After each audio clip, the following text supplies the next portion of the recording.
as its will, and I'm here at the Mushroom House at the farm. I got to be honest with you right up front. There's no way to make this video without it sounding like an I told you so video. And I apologize for that ahead of time, but the truth is, it's got to be told. Many of you remember before the election, I did several videos where I tried to speak to rural America, particularly farmers and ranchers, to talk to them about the ramifications of a second term for Donald Trump. And in several of those videos, I talked about the fact that if we were to elect Donald Trump and he were to impose a second round of tariffs on China, the results would be devastating. And if you think hard about it, you'll remember what we talked about. Number one, we talked about the fact that China wasn't prepared for the tariffs in the first Trump administration. They had a disease going through their hog population. They didn't have good stocks of row crops, so they were caught off guard. And they had to continue to buy some American pork and some American row crop products in order to survive the tariffs, especially at the time of C-19. But we also talked about what's happened since then. The Chinese no longer have a disease going through their pork population, and they're well-stocked in pork. And in addition to that, they've reached out to South America and made best friends with the governments of Brazil and Argentina, and they are importing a lot of wheat and corn and soybeans from South America to the point where Brazil, which used to supply China with only 13% of their row crops, is now supplying them with over 43% of their row crops. And that relationship is just getting cozier and cozier. And we talked about the fact that if we were to impose another round of tariffs on China, it would be devastating for row crop farmers because since China is more prepared, not only would they be less likely to continue to buy row crops from Americans and from American farmers, they would also impose reciprocal tariffs of their own that would be devastating for row crop farmers in America. And guys, that's exactly what's happened. That's exactly what's happened. And again, this isn't an I told you so video, but it sure as hell is I wish you would listen video. Because on Friday, the Chinese told the three largest soybean distributors in this country that sell the beans that farmers raise in this country to China, you can no longer do business here. Your contracts are canceled, your licenses are canceled. In addition to that, they placed their own reverse tariffs on all different kinds of categories: pork, beef, corn, fowl, poultry. And remember what we said, those studies that have been done by the American Soybean Association, by the corn growers before the last election, that if these tariffs took place again, it would cost soybean farmers 37 billion metric tons of soybean sales to China and around the world. And with corn, it could cost as much as 80% of the corn sales in this country. And here we go. Top three soybean sales companies in this country, their licenses to sell to China have been canceled. Chinese are saying, we don't want your beans anymore. Now we face the same thing, the same threat that we warned would happen before the last election, happening now to corn as well. And we're talking billions of dollars worth of corn sales. There's no way a paltry $526 million ethanol fuel program sponsored by the Trump administration in Iowa is going to make up for the billions of dollars in lost corn sales we are going to have because of these tariffs. And look at what happened today. I got up this morning and while I was drinking my coffee up here at the farm, I listened to TikTok after TikTok of Trump supporters saying, well, he proved it today. The market's up 700 points. We're getting back all these gains. All these countries are coming to the table. And then what did we learn? When they asked the White House, you're claiming China wants to make a deal. Have you talked to China? No, we haven't. Have they said what kind of a deal they want? No, they haven't. Well, you're claiming South Korea wants a deal. Have you talked to them? Yes, we have. Have they talked about what kind of a deal they want? No, they haven't. And the truth of the matter is the market saw bullshit. And then what did the White House do? This afternoon, they announced that they're going to impose 104% tariffs on China, and the market lost every single one of the gains that it gained earlier today because there's chaos in the marketplace. People do not know how to plan for this, and this administration is woefully unprepared to do battle with the Chinese. I'm just telling you guys, this administration, when it comes to agriculture and rural policy, they're not playing chess, they're not playing checkers. They're sitting in the corner playing with themselves. There's no other way to put it, because everything they're doing from a policy perspective and an action perspective is failing. And now the chickens are coming home to roost. Why am I making this video? It's not to say I told you so. It's to say get off your butts. Republicans and independents and Democrats, all three of you. But I know the Democrats are doing the hard work. Get off your butts and make those calls to those Republican policyholders, those Republican office holders, those Republican politicians, and tell them to take back their power on these tariffs so that they can stop what's happening. There's no positive trend going on here, guys. I'm telling you right now. Read the markets. Go out there and read the data from these conservative agricultural organizations that have no love for Democratic politicians that are telling us that shit is going south in a hurry. Farmers have already taken out their loans. They've already put a lot of their crops in the ground. If there are no sales and there are no subsidies, it will be too late for small farmers and ranchers. So get up, Republicans. You Republican farmers. Get up and make those calls. Don't allow your cattlemen organizations to speak for you. Don't allow the Farm Bureau to speak for you. You make the calls yourselves to these politicians that you voted for and tell them you expect them to take their power over these tariffs back and to stop this freight train before it goes off the cliff. Because left to their own devices, this administration is not going to stop it. That's your call to action. Will you heed it? I don't know.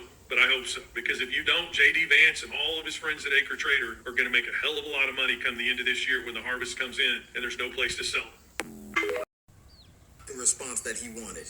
So in response to the pausing of the tariffs on electronics and such coming from China, they decided that they're going to cancel all of their imports of American beef. That's around $2.5 billion of exports that will not be leaving mostly red states in America. And instead of getting the beef from the U.S., they're going to start sourcing it from Australia instead. This is just the beginning, people. They're going to slowly start replacing all of their imports that they got from America with imports from other countries. They're not backing down in this trade war. Yeah, Trump may have folded a little bit and backtracked a bit, but they're not backing down. They said, no, you started this, we're full go, bro. And I'm sure there's still people out there that's going to be like, well, they still need us. I'm afraid to see what they cancel next. Move that could potentially flip the next U.S. election, and here's why. They hit American farmers, and it's actually a genius move. So most people think that tariffs are just about money, but when China slapped tariffs on U.S. agricultural projects, they weren't targeting the economy, they were targeting the next election. Let me break that down. China could have gone after tech, auto, or oil, but instead they hit chicken, beef, soybeans, and pork, because those are the lifelines for rural America and the same regions that delivered Trump to the White House. It's a surgical strike on the swing state farmers in Iowa, Ohio, and Wisconsin who are now watching their export income collapse. Trust me, when you mess with someone's harvest, those votes, they might swing a little bit differently in 4 years. That's not all. China isn't hurting themselves with these tariffs. They got Brazil already sorted out for soybeans, Argentina for corn, beef from Australia, and they're also ramping up their own agriculture tech to stop relying on the U.S. altogether. Meanwhile, the American farmers are scrambling to pivot their crops and finding buyers. This isn't just retaliation, it's a surgical move that focuses on the long game. China is using economic pain to apply political pressure, and instead of stringing it on Twitter like other people, they're doing it silently with tariffs that look like trade moves but function as a geopolitical blackmail. Bottom line, China is playing all out, and this rumble is just getting started. So do you think that U.S. should hit back harder, or did China just get one step ahead? Let me know. When China said they don't give a fuck, they meant it. If you haven't heard, China has ended its beef exports from the U.S. Losing those exports is worth $1.6 billion to the U.S. And you want to guess which state exports the most? Nebraska. And they have a $400 million budget short, which means the Nebraskan ranchers are not going to be able to get a subsidy from the state because they're already $400 million short. China took that beef exports right over to Australia. And China didn't stop there.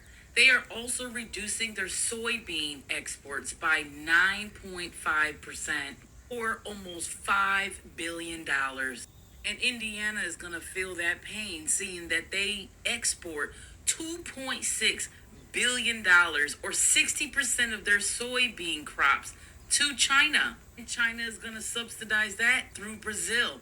So that means we are losing again. Have you noticed that they are targeting red states? That seems pretty strategic if you ask me, targeting red states.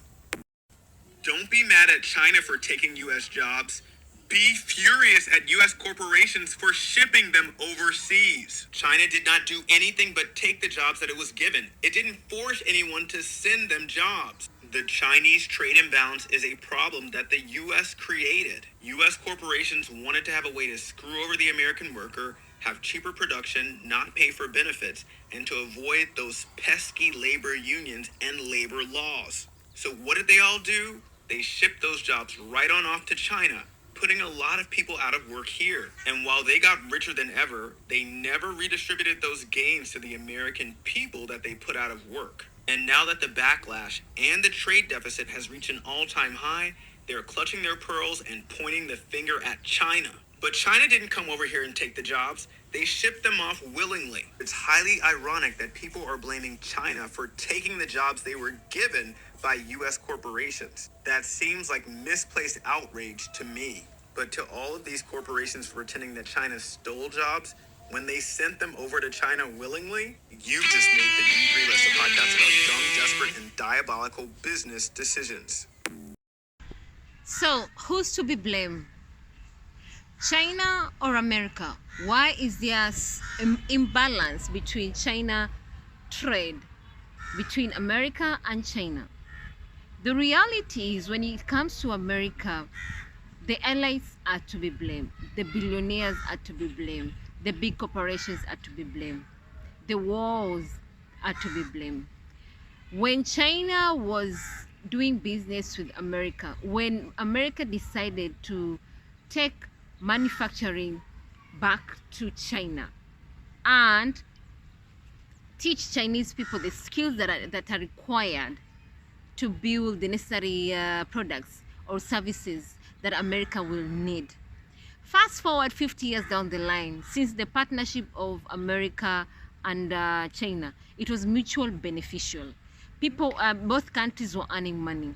But the difference is China was investing her money back to her people, while America was enriching the big corporations, was enriching the elites, when it was enriching the billionaires, and also going to wars across the world, building war zone all over the world. Look, if you look at the history of most of the wars that are happening in the world, you'll find that America was behind it, and that is the reality. While China, you don't hear stories where China, they were behind wars around the world. What you hear mostly about China is they literally are developing their country. They literally single-handedly remove her biggest population from poverty 60 years, 80 years down the line, to now being one of the superpower in the world, that they are walking step head to head with America. And that is the reality, and that is what the world is facing right now. So this tariffs war between the two supergiants are not going to help the small businesses. In fact, small businesses are being affected. Farmers are being affected. People are suffering, and especially in America, those are the people who are going to suffer mostly, because China, for the last 4 years down the line, they have been preparing for an occasion like this that is happening right now between America and China. And why did they prepare this? The year 2018, when the current president was elected as president of America the first time, during the year 2018, he had imposed some tariffs, and China tasted the bitter pill of being 100% dependent of American trade. And when they realized that, when they learned that lesson, they have been slowly planning to slowly decoupling itself from American trade. And this you have been seeing. And right now, these are the results, because somehow along the line they knew there might be a president in future who will interfere in the trade, in the global trade, especially between the two countries. So they came up with plans of looking for alternative markets where they can source for raw material, where they can source for green groceries, where they can source for services, where they can source for rare materials, rare earth materials, so that they can be able to take them back to China and make the necessary products that they need to use, or services, so that they can sell it to her own people, so that her people will not suffer or starve. And that's literally what is happening right now. For example, we are looking at China. They have literally rejected soybeans. They have literally rejected beef from America. But the alternative is, right now they have source for this the beef from Russia, from Australia, from Brazil, or even soybeans, because they realize they will end up having a situation like this. So that's why they're looking for alternative markets. And also these tariffs, we know when they are so high tariffs, usually no one wants to work with you. No country wants to work with you, because when the tariffs are very, very high, what happens is the people who are going to be affected is the consumer.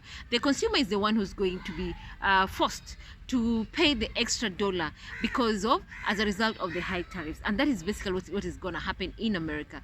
And that's the reason why China is rejecting these trade deals and preferring to go to alternative markets where they'll be paying less tariffs, so that her people, the China people, will not be forced to pay a lot of money, because when people are paying higher prices when they're buying goods or services, it will result to inflation. It will result to people not be able to save. It will result to people not being able to live, to put a roof on top of their head. It will result to people not being able to buy grocery and be forced to choose between two items, which one is more important and which one is less important, because people cannot afford. And that is what's going to happen in the world if you're not careful. Tariffs are not good in the long run for anybody, any country in the world, because at the end of the day, it's not going to help people. Rather, the common citizen is the one who's going to suffer.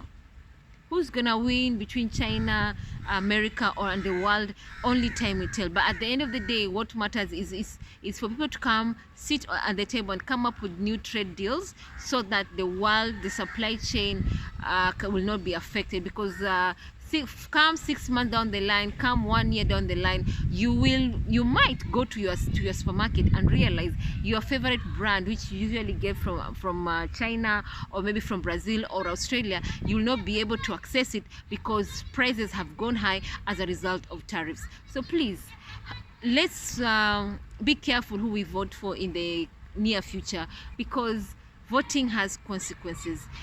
Because if you don't vote for the person who has your best interest at heart, who doesn't have your best interest, then you might end up suffering. And for the people in America, the next 4 years down the line, before the next general election, they will going to suffer, especially people who have not prepared for such situations. They don't have maybe savings. They don't have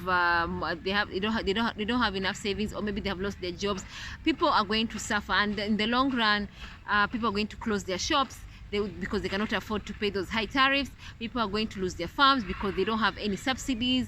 And of course, because China has refused to buy their products, like for example beef, those who are supplying beef to China, soybeans, those who are supplying soybeans to China. So there's no win-win situation here. Rather, it's a zero-sum game. Guys, let me know what you think. All right, thank you so much, and please, let's be careful who we vote for the next time. All right, bye-bye.